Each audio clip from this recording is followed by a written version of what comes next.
Sljedeće pitanje. Sljedeće pitanje, dakle, je prvo, da li ćete ih smijeniti? Još sam 3 puta rekao da reći, ne želim filozofirati na to pitanje. Ali da ste sigurni da ih nećete smijeniti, vi biste kazali neću ih smijeniti. Mi moramo adekvatno reagovati na situaciju u ovoj zemlji, a situacija u ovoj zemlji je zabrinjavajuća. Mi, međunarodna zajednica, smo svjesni svoje odgovornosti. Ja kao visoki predstavnik znam koje imam instrumente na raspolaganju i da je moja odgovornost da je Bosna i Hercegovina zemlja koja ide unaprijed, a ne unazad. Kompliment vama i gospodinu Englišu. To se rijetko od novinara čuje, jer smo mi uvježbani da vas samo kritikujemo. Vi ste, čini mi se, prvi put obojica pravovremeno reagovali na najave mogućih scenarija koji će se dešavati u ponedjeljak na sjednici Narodne skupštine RS. To što ste vi tako reagovali 4 dana prije te skupštine odražava ozbiljnost situacije. Da li imate informaciju više šta se priprema na toj skupštini? Imam, naravno, jer ja osim toga da sam javno reagovao, ja sam jučer razgovarao i sa Miloradom Dodikom, razgovarao sam sa gospodinom Radmanovićem i apsolutno jasno sam im rekao što mi se ne dopada na toj izjavi, zbog čega sam zabrinut i šta očekujem. Šta vam se ne dopada? Zbog čega ste zabrinuti? Pa apsolutno se mi ne dopada to da se ide na dalje provokacije. Kakav je, ne vidim smisao da parlament Republike Srpske raspravlja o nečemu. Ako imaju problem, trebali da sazovu vanrednu sjednicu Skupštine Bosne i Hercegovine, da su tamo prisutni predstavnici svih naroda i da se razgovara, a ne da se sad SNSD i SDS utakmiču o tome ko je veći zaštitnik Republike Srpske. Jeste prijetili Dodiku u tom razgovoru s Radmanovićem? Nisam ja čovjek koji prijeti. Upozorili? Svi političari moraju da budu svjesni svoje odgovornosti. Posebno to što ja govorim, lideri su zato da vode, a ne da slede i naravno treba da snose posljedice. Zamolio sam gospodina Engliša da nam na bilo koji način, poštovani gledalci, gospodin Lajčak, komentariše šta je Dodik sinoć rekao nakon svih tih vaših upozorenja.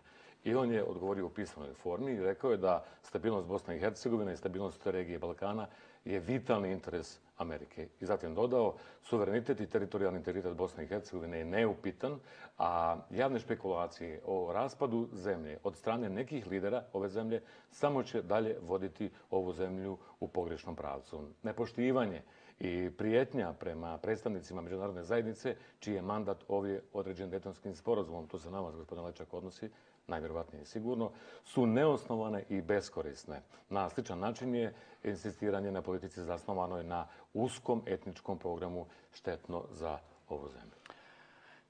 Postoji samo jedna Bosna i Hercegovina, to je ta koju imamo. I već treba da prestanemo spekulisati. To je jedna Bosna i Hercegovina i treba svi da rade na to da je to uspješna zemlja. Ne mogu da budu srećni Srbi u nesretnoj Bosni i Hercegovini i tako dalje. Jedan narod u ovoj zemlji ne može biti sretan samo za sebe. Pa upravo to. Ali to je toliko elementarno i stalno se ponavlja ova priča kao da političari, vodeći političari, ovo ne shvataju. I sve dok se to, mi ćemo im dozvoliti da se ovo ponavlja, ova zemlja će gubiti vreme, vrteti se u krugu i građani će patiti. Ko tu razmišlja o građanima ove zemlje? Svi o svojim strankama, o svojim programima, o svojim rejtingama, o svojoj popularnosti. I o svom interesu. Gospodine Lajčak, ako Dodik u ponedjeljak ili skupština koja je pod njegovom kontrolom ne proglasi recimo nešto eksterno, nezavisnost, referendum o samostalnosti ili nešto slično, to će biti isključivo po našoj procjeni, slobodno sam to prognoziram, zbog vaše te pravovremene reakcije vas i gospodina Engliša. Ali, vrlo je moguće da u ponedjeljak proba scenarij, kako bih rekao, generalne probe takvog čina. Hoćete li i u tom slučaju reagovati? To bi bila generalna proba jedne katastrofe, želim da kažem. I još jedna stvar. Možda prije godinu dana je bilo manje pažnje prema Bosni i Hercegovini nego što je ova zemlja zaslužila. Jer su se bavile svetske snage pitanjem Kosova i tako dalje. Danas svi razgovaraju o Bosni i Hercegovini. Vi dobro znate da ja sam posjetio niz evropskih prestolnica i nastavljamo moje posjete. Razgovaramo. U utorak smo razgovarali 3 sata u Briselu sa ambasadorima o Bosni i Hercegovini. U ponedjeljak politički direktori Evropske unije imaju ručak, jedina tema Bosna i Hercegovina. Znači sad svi gledaju na Bosnu i Hercegovinu. Ako neko misli da može u ovoj situaciji, ne treba nam skrenuti pažnju. Ljudi upravo prate šta se ovdje dešava. I to je dobro. Jer nećemo mi dozvoliti da bilo ko da ovu zemlju vodi u pogrešnom pravcu. Prvi put vas vidim tako odlučnoga, vrlo uznemirenoga i sa tim prstom. prvi put visoki predstavnik upotrebljava prst koji treba upotrebiti. Jesam uznemiren jer ovo je apsolutno neozbiljno, neodgovorno i ovo jednostavno moramo zaustaviti. Je vam svega preko glave? Ponekad vrlo blizu toga. Posmijenite i odmah mislim, ono šta čekati. Završili smo s vama prošlu sezonu, evo počinjemo, ali ne planski, ovo je vanredno i hitno ste ovdje u našem studiju, samo da primijete nešto za kraj. Prošli put ste bili malo utučeni. Prošli put sam vas gledao kao generala bez vojske. Sada imate, čini mi se, i argumente i vojsku, ali i jaču podršku međunarodne zajednice, odnosno ključnih ljudi iz ključnih zapadnih zemalja.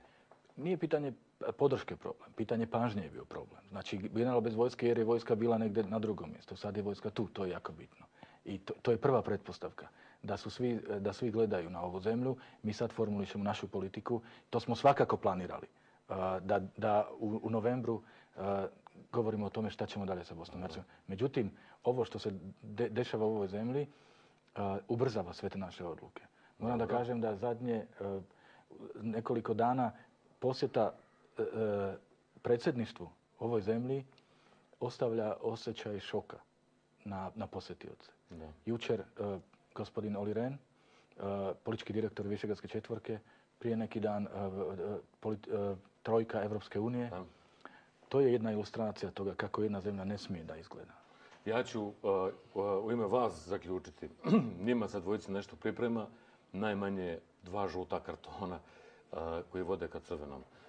Mi vas podržavamo u vašoj odluci da konačno u ovoj zemlji sredite stanje. To je moja odgovornost. Hvala vam što ste došli u našu emisiju i hvala vam na direktnosti i otvorenosti. Idemo dalje, poštovani gledalci.